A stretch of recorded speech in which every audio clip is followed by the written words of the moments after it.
क्या लाल भाई भगवान हो लाला ये बार है ना तू अंदर है અત્યારે એક તારો ભગવાન હે એક તને અહીંથી કાઢશે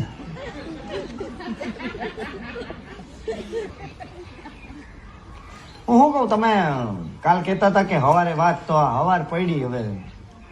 કાઢી દો ને મને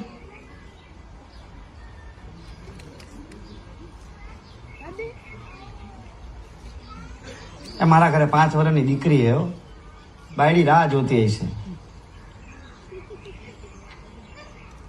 કાઢ દો ને ભગવાન હવે તને એ લોકોની યાદ આવી તો એ ચોરી કરવા આવ્યો તો રોજ દારૂ પીને ઘરે જતો હતો ત્યારે તને એવું એ ભગવાન તમે હે ને યાર ખોટી કેસેટું કરો માં અત્યારે મને ખબર હે એ બધી તમે શું સલાહ દીતે દાંત શું કાઢો હો યાર ગજબ હો તમે મારા બા હે ને હું નાનો હતો ને ત્યારે મને એમ કહેતી કે બેટા તું જયારે ભરાઈશ ને મુશ્કેલીમાં ત્યારે ભગવાન તારી મદદ કરવા આવશે આ તમે કઈ મદદ તો કરી હે નહીં અત્યાર લગી આમ હું જોતા છો ને સંતરા ફોલે રાખો ને દાંત કાઢો રાખો કઈ કહીએ તો